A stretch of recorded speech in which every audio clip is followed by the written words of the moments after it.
Welcome to Sebosa software services. இந்த வீடியோவில் upwork.comல நம்ம எப்படி ஒரு ஜாப் ஃபைண்ட் பண்ணி அதை எப்படி அப்ளை பண்ணலாங்கிறத பற்றி பார்ப்போம். ஸோ நான் ஆல்ரெடி சொல்லியிருந்தேன், இந்த ஃபைண்ட் ஒர்க் ஆப்ஷன் மூலமாக நீங்கள் ஜாப்ஸ் தேடலாம், அல்லது இங்கே இருக்குல்லைங்களா இந்த சர்ச் பாக்ஸ், இந்த ஆப்ஷனை யூஸ் பண்ணலாம். ஸோ அது போக இங்கே மேலே பாருங்கள், இந்த சின்ன லென்ஸ் மாதிரி ஒரு ஆப்ஷன் இருக்கு இல்லைங்களா, இந்த ஆப்ஷனை யூஸ் பண்ணி நீங்கள் உங்களுக்கு தேவையான ஜாப்ஸ் இங்கே கொடுக்கலாம். ஸோ இங்கே டிஃபால்ட்டாகவே நம்ம ப்ரொஃபைலுக்கு தகுந்த மாதிரி சில ஜாப்ஸ் இங்கே முன்னாடி ஷோ ஆகுது.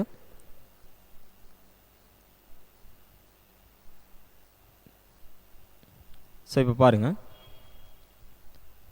SEO expert and social media marketing expert wanted, இந்த ஜாப்ஸை நான் எடுத்து எப்படி அப்ளை பண்ணலான்னு உங்களுக்கு ஷோ பண்ணி காட்டுறேன். அதோட இந்த ஜாப்ஸ் கீழேயே ஹவர்லி அப்படின்னு இருக்குது. ஸோ பர் ஹவர் ரேட்டில் இந்த ஜாப்ஸ் நீங்கள் எடுத்து கம்ப்ளீட் பண்ணலாம். அதே மாதிரி மேலே இருக்கக்கூடிய ஜாப்ஸ் பார்த்தீங்கன்னா ஃபிக்ஸ்டு ப்ரைஸ். ஸோ இது பர் ஹவர் ரேட்டெல்லாம் கிடையாது. டோட்டலாக இந்த ப்ராஜெக்ட் கம்ப்ளீட் பண்ணி முடிச்சு கொடுத்தீங்க அப்படின்னா ஸோ அதற்கான அமௌண்ட் உங்களுக்கு கிடைக்கும்.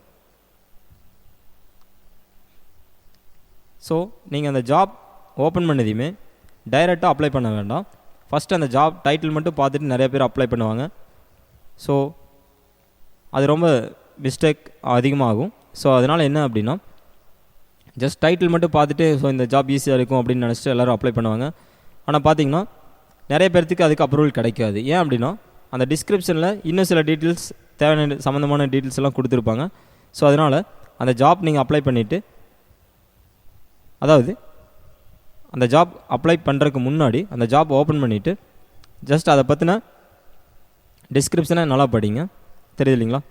ஸோ இங்கே அதை பற்றி என்ன சொல்லியிருக்காங்கன்னு பாருங்கள். கீழே அந்த ஜாபுக்கு கீழேயே அப்ளிகன்ஸ்னு இருக்குது பாருங்கள். அதாவது நம்மளை மாதிரி இதுக்கு முன்னாடி எவ்வளோ பேர் அப்ளை பண்ணியிருக்காங்க இந்த ஜாபுக்கு அப்படிங்கிறத இங்கே ஷோ ஆகும்.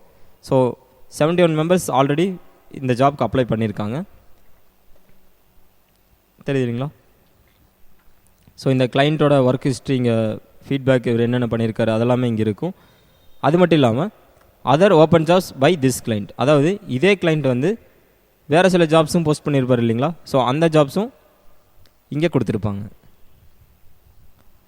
இந்த சிமிலர் ஜாப்ஸ் அப்படிங்கிறது, இப்போ நீங்கள் ஏதாவது பிளாகர் அல்லது ஏதாவது நியூஸ் சம்மந்தமான சைட்ஸ்லாம் ஏதாவது ஒரு ஆர்டிக்கல் படிக்கிறீங்க அப்படின்னா கீழே அதுக்கு ரிலேட்டட் ஆர்டிகல்ஸ் அல்லது பாப்புலர் ஆர்டிகல்ஸ் அல்லது பாப்புலர் நியூஸ் இந்த மாதிரி எல்லாம் வந்திருக்கும். நீங்கள் தினமலர் அல்லது தினமணி ஆன்லைன் நியூஸ் சைட்லலாம் பார்த்துருப்பீங்க. சேம் அந்த மாதிரி தான் இப்போ SEO ஜாப்ஸ் எடுக்கிறீங்க அப்படின்னா அந்த SEO ஜாப்ஸ் சம்மந்தமாகவே இருக்கக்கூடிய வேறு சில ஜாப்ஸும் உங்களுக்கு இங்கே இந்த சிமிலர் ஜாப்ஸ் ஆன் upwork அப்படிங்கிறதுல இருக்கும், தெரியுது இல்லைங்களா. ஸோ இப்போது நம்மளுடைய ப்ரொஃபைல் இன்னும் வெரிஃபை ஆகாதங்காட்டி நம்ம ரிவ்யூக்கு சென்ட் பண்ணியிருக்கோம். 1 or 2 டேஸில் நம்மளுக்கு அது அப்ரூவல் கிடச்சிரும். ஸோ அதனால் இப்போ நம்மளுக்கு இங்கே இந்த அப்ளை டு தி ஜாப் அப்படிங்கிற ஆப்ஷன் பார்த்துட்டிங்கன்னா எனேபிளாக இல்லை. ஸோ அதனால் வேற ஒரு அக்கௌண்ட்டில் நான் லாகின் பண்ணிவிட்டு இந்த ஜாப் எப்படி அப்ளை பண்ணலாங்கிறத காட்டுறேன். தேங்க்யூ.